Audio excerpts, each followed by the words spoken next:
Hi there everyone, welcome back to the 009 project build here on the channel with me, Jenny Kirk. And today, what have I got planned for you? Well, first up, what we need to do is to fill in a couple of areas where we left a hole to facilitate doing the electrics.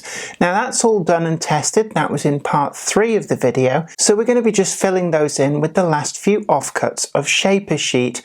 I'm also going to be painting the sides of the rails and ballasting the track, and I know that this is an area that a lot of people really don't like doing the ballasting, so I'm going to show you how to do all of this. We're also going to get the tunnel sorted. We're going to put an interior in there so that when you look through the portals it isn't just a huge white void, and it'll also be quite important for if anything derails in there, it stops it from just disappearing somewhere into the interior of the layout. I'm also going to be exploring these, which are the Woodland Scenics rock outcrop molds, and I'm going to be trying casting these and trying my hand at painting up my own rock outcrops. They're then going to let me facilitate starting the ground cover on this layout. We're going to see how far we get. But join me and with our sponsor Trainomatic, makers of DCC decoders and accessories designed by enthusiasts for enthusiasts, and I'm really going to enjoy showing you through part 4 of this 009 minimum space project layout build.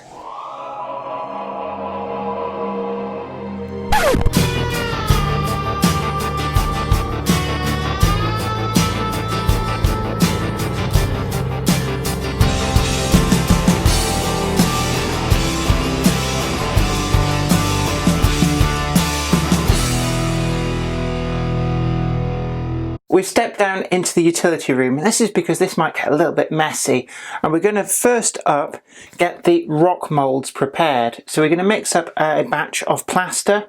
I'm going to fill these up, make sure we get all the air bubbles out, and then just put this to one side.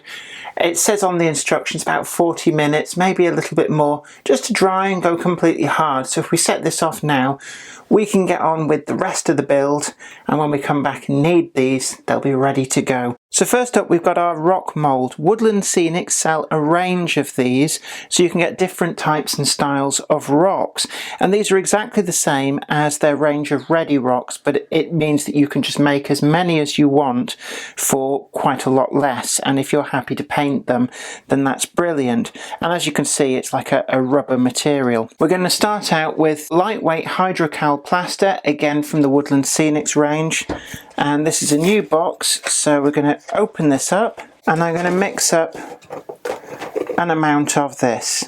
And another good reason for doing this first is I'm going to need a load of this plaster for other jobs on just getting that shaper sheet sorted. So if there's anything left over from this, we're going to take it through and immediately get to work on that shaper sheet. So let's just try and get this mixed up, and remember, just as before, we are on the clock now. We're not at home to be disturbed. As soon as the water goes in, the time very much is ticking down before this starts to set.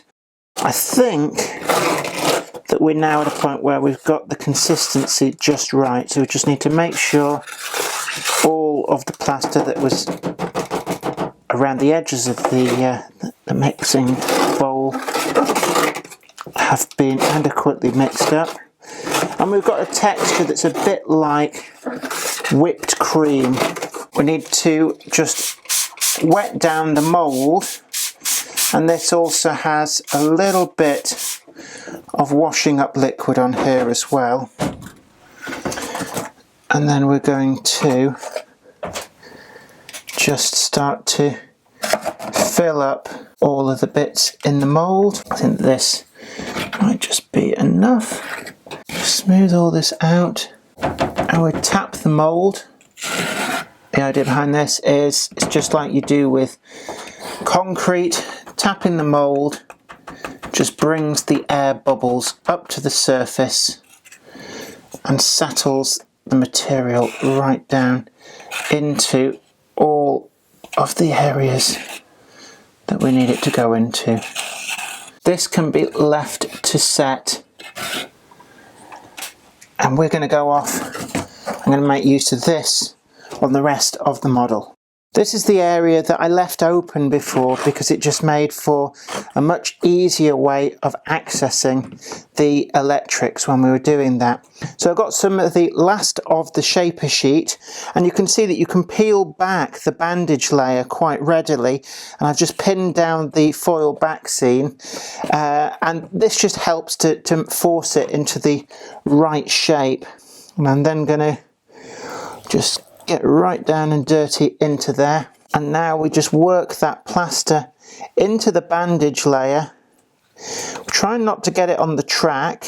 We may fail a little bit, which just means that we have to chip some of this stuff off, which is a little bit of a nuisance. We just work that in, and we're getting this all, making sure that it sticks to the surrounding area. And as before, I always find that using my fingers tends to be the easiest way of doing this. It doesn't matter if it goes over slightly onto the surrounding area, that just all helps it to stick. We've got all the plaster work in. I used up all of that leftover plaster from casting the rocks. The rocks are still drying, so we're going to take this opportunity to move on to some of the other jobs that need doing. First up is the inside of the tunnel, and I want to put some kind of representation of the inside walls of the tunnel, because you're going to be able to see something through those tunnel portals that we've got from the Bachmann Scenecraft range. And what I've chosen to do this is something very, very simple. I've gone with the super quick building papers, so I've picked here grey rubble walling, and I'm going to use some of the leftover card from when we built the Hornby centenary build, and I'm going to basically glue the brick papers to the card, and then that'll be trimmed to fit, fed inside the tunnel with a bend put on it, glued into place, so that when you look through the portals you can just see that rubble walling inside there.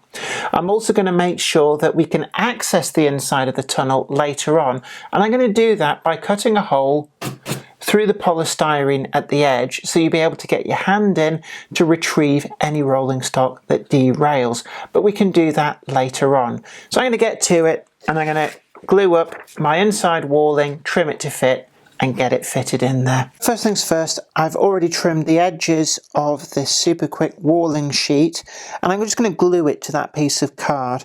And I'm going to use the Deluxe Materials Speed Bond for this job. I'm going to make sure that we've got a coating of the Speed Bond on here, and because it's inside the tunnel, it doesn't have to be 100% neat. I know there's some people who really do take a huge amount of care over everything, but for me, I just want that suggestion of the walling inside the tunnel. And so I'm just going to get some of this Speed Bond on, and I've chosen this because it does dry reasonably quickly, and I want to be able to get a lot of speed on this build, so that by the time this episode is all finished, we can happily say that we've got something that really does look like a model railway. As I've been reminded on many occasions, I'm more of an impressionist modeller than a total realism one. And I think, you know, this hobby is broad enough and roomy enough for both of these, but I just like to have a suggestion of the area that I model. So what I'm going to do now, I mean, this is real rough and ready. I'm just going to trim across here, and then I'm also going to just make sure that's all stuck down across the top. I'm going to trim the card across here. We've got loads of cards, so we don't have to really be too worried about running out. And I have to say, I'm actually very impressed with the quality of the print on these super quick building papers. I know in the past, when I started coming back into modelling about 20 years ago, they looked a little bit washed out and faded, but they've really come back with some very, very sharp designs. So it really caught my eye in the shop. Now I'm going to put a bit of a bend on this, just by running it through my fingers like that. precise radius isn't too much of an issue. And also by bending it this way, it just helps stretch out any wrinkles that the glue may cause in the building papers. Now, what I'm going to do is do a test fit of this, and essentially we're just going to try and feed this into the tunnel area and just make sure that this piece of card goes in, and just make sure that we've got enough clearance to the track. As it stands at the present moment, it's not glued in, and I can feel the piece that needs cutting out. That's not a problem. That's why we test fit. I just need to trim it. What is very apparent is that it's just a little bit too tall. It's catching on some of the internals to the tunnel.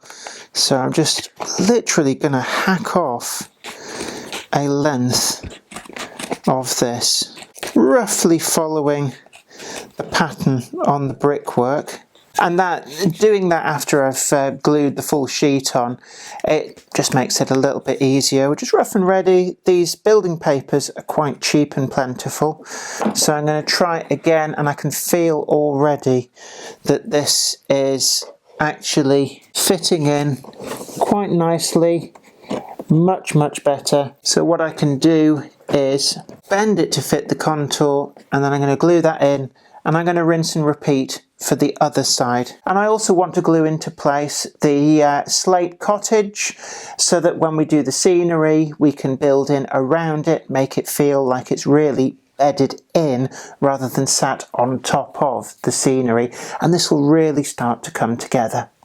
I've glued in some of the buildings, the walling, one of the tunnel mouths. I've also got the interior of the tunnel all put in place. And what I'm going to move on to now is painting the sides of the track. This is something that on a model really does add to the realism of your track, but it's probably my least favourite job. So when I saw this from Woodland Scenics, I just thought I'm going to give this a go, because anything's got to be better than going at it with a little tub of paint and a tiny brush. So this effectively looks to be paint in what amounts to a magic marker. So I've never used these before, but I'm really hoping that this makes the job a lot easier. Oh yeah. It just lets us paint the sides of the rails, gets rid of that shine from the nickel silver, which is exactly what we want.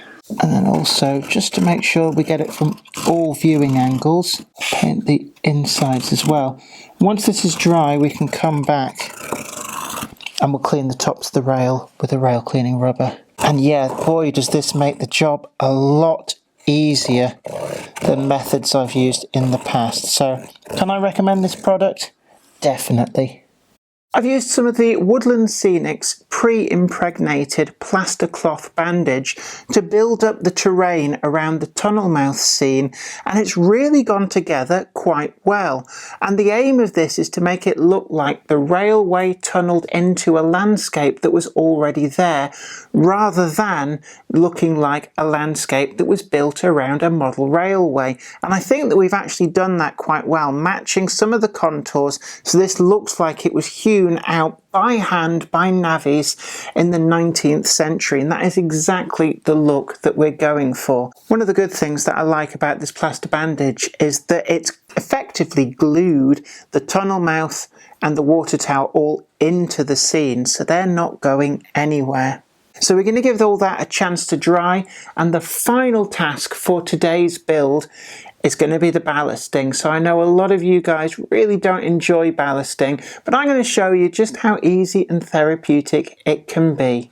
What I've chosen to use is the Woodland Scenics Fine Ballast, and this is just for ease of use. It's pretty readily available, and it's ground down to a fairly consistent uniform grade that is perfect for doing this job. So what I'm going to do is I'm going to use the pouring side of the nozzle, and I'm just going to pour a little pile onto the track and then use a dry, clean, wide soft brush.